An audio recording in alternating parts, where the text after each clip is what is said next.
Bu voqea televizorda allaqanday bo'tqani tinimsiz reklama qilishidan boshlandi. Aytishlaricha bu bo'tqa hamma ovqatlarda o'rnini bosarmish. Aytishlaricha bu bo'tqada ko'plab vitaminlar mavjudmish.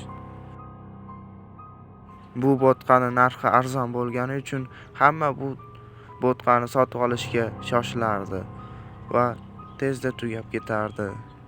Bolalar yemishi sifatida oldingida bu faqatgina bolalar do'konida sotildi. U sanoqli soniyalar ichida sotilib ketardi. Keyin esa katta do'konlarda sotila boshlandi va tez fursatda mashhullashib ketdi. Men ham uni sotib olgandim. Ko'rinishi jirkanch edi. Paketi ham shunga yarasha.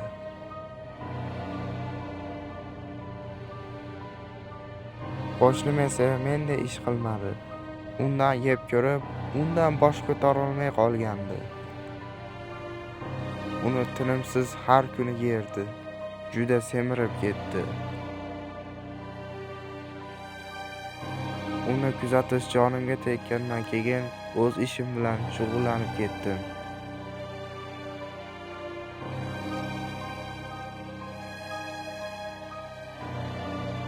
Uyda oziq-ovqat tugagandan so'ng do'konga yo'l oldim.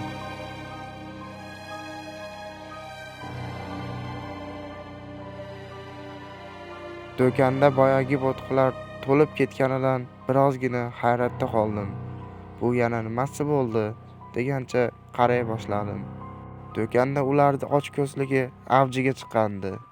Zo'rg'a ozroq qolgan makaron va konservalar topish uchun boshqa do'konga bordim. 2 oyga yetib qolsa kerak. Faqat o'sha bo'tqani iste'mol qiluvchilar o'zlariga o'xshamay qolgandi. Kulrang semiz nusxalar bo'tqa sotib olish uchunla uydan chiqardi. Ulardan qo'rqardim. Televizorda o'sha g'alati bo'tqani reklama qilishardi. Endi ular aksiya e'lon qilishgandi. Bo'tqa xaridorlarini har 10tasidan biriga issiq o'lkalarga bepul yo'llanma berisharmish. Har kuni g'oliblarni e'lon qilib, ularga yo'llanma berishardi. Menga yo'llanma yutib olishga nima xalaqit beradi? Do'kondan 10 paket bo'tqa sotib oldim. Har biriga alohida pul to'laganim yutug'im ta'minlagandi. Bir haftadan so'ng boshqa odamlarga o'xshab men televizorda yutug'imni e'lon qilingandi. Ertasi kuni kompaniyaning xususiy samolyotida uchib ketardim. Pastlaganimizda esa bu orol emasligini bildim. Bu ulkan sex edi.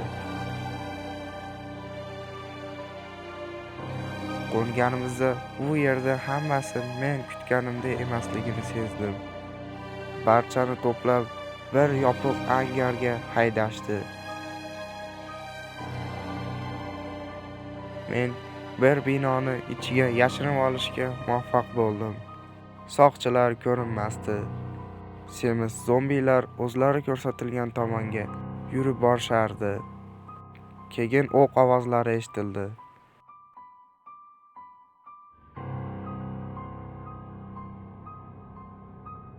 Ey Xudo, derazadan kuzatdim. Bu o'sha la'nati bo'tqa ishlab chiqaradigan zavod edi. Bilasizmi, buni o'sha g'oliblardan tayyorlashar ekan. Meni qutqarib olishar degan umidda barini suratga olardim.